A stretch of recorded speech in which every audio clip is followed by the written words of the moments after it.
Titans fans, we are just a couple weeks away from the free agent market opening up. And so guess what? Today, we're going to tell you about 5 moves to help increase the Titans' cap space so that when that market opens up, Carthon can go all in and find some guys to improve the Titans for 2024.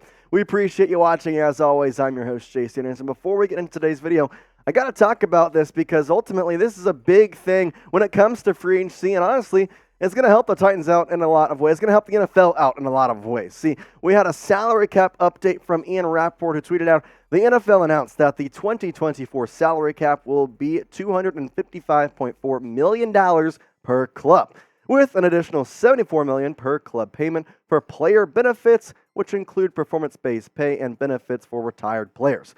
Total 2024 player costs will be $329.4 million per club and more than $10.5 billion league-wide. The unprecedented $30 million increase per club is this year's salary cap is the result of the full repayment of all amounts advanced by their clubs and deferred by the players during the COVID pandemic, as well as extraordinary increase in media revenue for the 2024 season. In short, I guess thank you, Taylor Swift, after all. Maybe she got some extra money. With the extra money, with all the money we're going to tell you the Titans are going to save by maybe cutting a couple players, restructuring some people, who is a top free agent you want the Titans to sign? Because they've got a lot of money. We're going to show you how much money in just a second, but they got a lot of it. So who's somebody top of the market you want on the Titans team? Is it a top wide receiver? Is it a top offensive lineman? Is it a top secondary guy? Well, let me know in the comments because I'm curious to see what y'all are thinking. Listen, I'm checking the comments, I'm reading it. I'm getting the vibe of the Titans Today Nation. So go down there and comment. Let me know who are some top free agents. Who knows? Maybe if there's a lot of some guy, we'll make a video on him later on in the week. All right, let's talk about the most cap space being available for these teams. Here are the top 5. Yes, the Titans are in there. Commanders are at number 1 at $87 million, a little bit more over it. The Patriots, $82.93 million. The Bears, $80.4. Titans, $78.6. Bengals, $72.84. Just as a heads up, these do all include the salary cap increase. So all these are updated numbers as of today with that cap increase. Now, I know you're 4th. I know you got a lot of money. I know you're less than $10 million away from being the top team. But hey, why not have Ian Mornisman? Why not look at it as a Carthon type guy and be like, hey, why don't we just become the team that has the most money? Why don't we just have the most so we can buy whoever the heck we want? That's what we're going to talk about today. The first one move that I think the Titans gonna make, should make, will make, I don't know. It's going to save you a lot of money is cutting Andre Dillard. Now, this guy was not good, and he's going to save you a lot of money if you cut him post June 1st. I emphasize the post, because if you cut him right now, well, you're only going to save about $2.8 million. But past June 1st, you're saving upwards of $6 million. Now, obviously, Andre Dillard coming over from the Eagles after, I'm not going to say a good or bad time with them. They had some ups, had some downs. But overall, he was supposed to be a lot better and a upgrade. He was not. He was honestly one of the worst offensive linemen in the National Football League this year. 51 overall PFF grade. His pass block was 47.4. His run block was 56.6. Oh, yeah. And he allowed, or at least was tied for the most sacks allowed in the National Football League. By the way, he was benched multiple times. So he had 12 sacks and probably not a full game. So he only played 11. This dude could have allowed probably freaking 25 sacks. He was the worst of a bad O-line, which means you're gone. Goodbye. Have fun. We're not going to see you anymore. Now, this offensive line, honestly, needs a really total rehaul. He was the starting left tackle. Always saw Jalen Duncan kind of come in there and play for a little bit. Peter Skoronski in his rookie year did all right. Aaron Brewer, who's a free agent. In some ways, I kind of want to see him sign back. In some ways, I don't. Chris Hubbard, the right tackle, also a free agent. But it makes no sense to have him on here. Just cut Andre Dillard. You're not going to be here. It saves you a lot of money as well.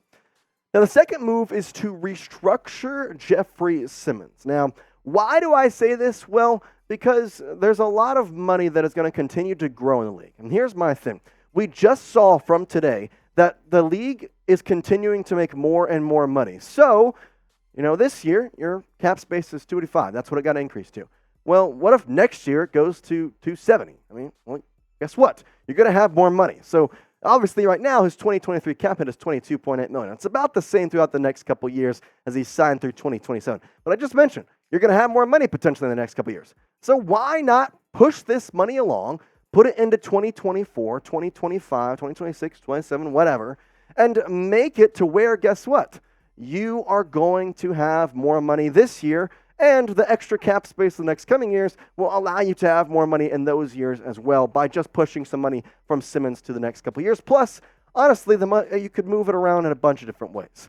The last 3 years, Simmons has honestly been one of the best interior defensive linemen in the National Football League. Obviously, this year was cut a little short due to some injury problems, but still, 44 tackles, 10 tackles for loss, over 5 sacks, a forced fumble along with that. Obviously, the past 2 years prior to this year was the reason he got that big contract extension, 7.5 sacks and 8.5 sacks. This guy was really, honestly, he was right up next to Chris Jones for a lot of his career, and ultimately, until he got injured, he was still kind of hanging around with him.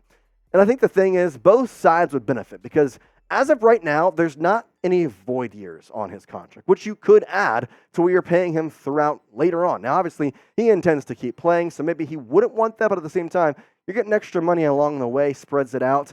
I don't hear too much complaining from people who continue to make money even when they're not playing for the same team. So, hey, that's just a thought. Maybe they'll do it, maybe they won't. Honestly, they have a lot of cap space, but it would be an easy way to save money, and it wouldn't really do too much for the coming years.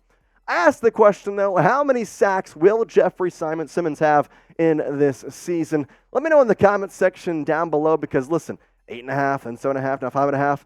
You think he's going to go for a 10er next year? He's going to have potentially a good defensive line around him. So let me know in the comment section how many will he have. And heck, maybe I can put some prize picks on it. Maybe I know, say getting closer to August, have some season-long totals. I'm going to put my prize picks on Jeffery Simmons. You can get a $100 deposit match right now by using code prizepicks.com/CLNS and that code CLNS.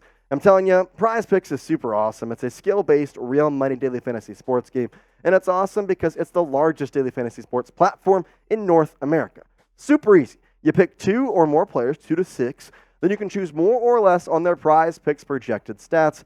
You can choose flex, you can choose power play, just depending on your confidence level. They got NHL, they got NBA, they got PGA, NASCAR, tennis, esports, pretty much everything you want. But I'm going to go the baseball route because I'm starting to get the baseball itch. I want to, get some prize picks in. Obviously, we're closing in on a month till the season. So I put some home run in. And, of course, I'm going to go more. Ronald Acuna Jr., MLB just ranked their top 100 players. Guess who was number 1? That'd be Ronald Acuna. So I'm going to go the more on him.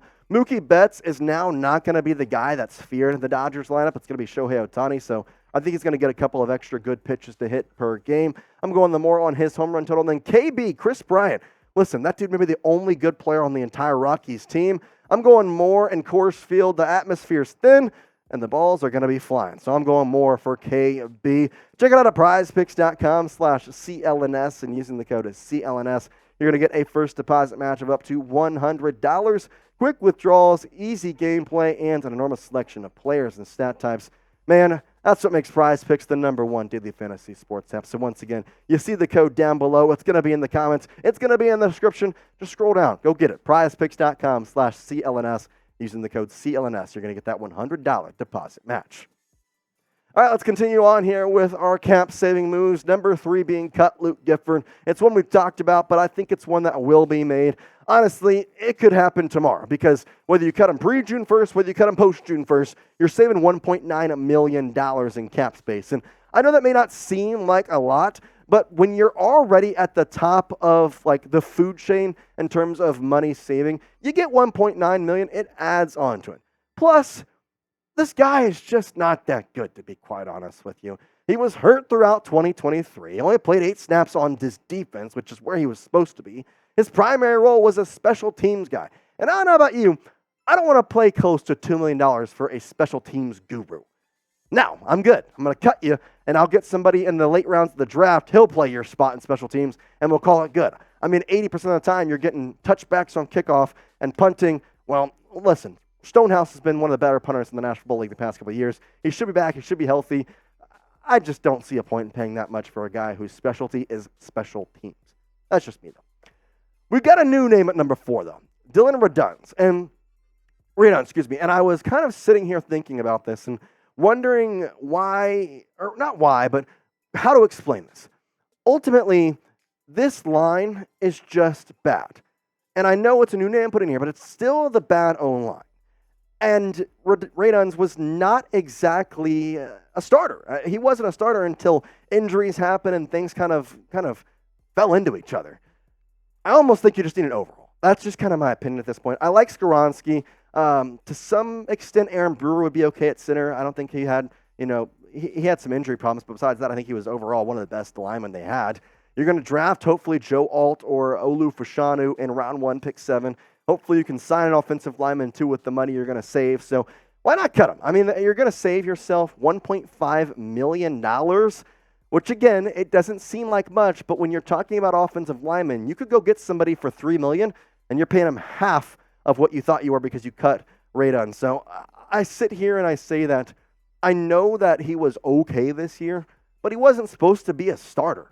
And I'm not going to continue to pay somebody when they're not even going to be a starter that much. That's just my opinion.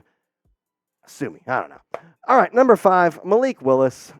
I want to keep him in some ways, but I also know if you have Will Levis, you're going to want a veteran backup QB. So what's the point in keeping Malik Willis? I mean, most teams are going to have 2 quarterbacks plus an emergency guy. I don't really want to keep paying Malik Willis as an emergency QB. That just makes no sense. I asked the question before I dive deeper, though, on him, and I want you to let me know in the comment section what to do with him. Are you keeping him? Are you cutting him? K for keep, C for cup, C for cut, excuse me. Let me know down in the comment section below. I know there's people who like Malik Willis who thinks that he still has a future, but hey, I don't think so. Go down there, let me know if I'm wrong. All right, here's the reason. This dude has played 2 seasons, and the one season he actually played a decent amount in, it wasn't great. He had 1 touchdown and 3 interceptions. His QBR? What? I don't think people realize how bad 13.3 is. Like, you have to be literally terrible to have that type of number. That's what he was. And ultimately this year, Ryan Tannehill got hurt, and he only threw 5 passes. It's just like, what are we doing here? There's no reason to keep paying this guy. Honestly, it helps out both sides because if you cut him post-June 1st, you're getting $1.1 million. You cut him pre-June 1st, you're getting just under $1 million. And in some ways, it's a reset for both sides. I don't think Malik Willis was going to work out in Tennessee, especially after Will Levis. And now it's just for Malik, it's a reset button. He needs to go somewhere else and try his luck, try playing, try starting somewhere else. So that's just my opinion. I think for both sides, it makes sense. Now, we've gone through 5 moves, but what exactly does this total to? Well, here's the current projected cap space. Now, here's what I would do with all those cuts and how much you would have after it. $94.56 million, which would put you at the top of the league. They would have about $6 million more than the Washington Commanders. So, hey, listen, I know some tough decisions, but even if you just do the cuts and not restructuring Simmons, you're still going to be right next to the Commanders. Actually, you're going to be over them. So, hey, we'll see what happens. I think a couple of these moves could happen. I'm pretty sure that Andre Dillard's going to be cut. I just don't see him staying on for the next season. It makes no sense. But if they get cut, when they get cut, we'll make a video. So make sure you subscribe. We're putting out Titans content as much as humanly possible. And I'm telling you, you're not going to find a better Titans coverage than right here on Titans Today. Hit that sub button. As always, Titans fans, tighten up. Peace out.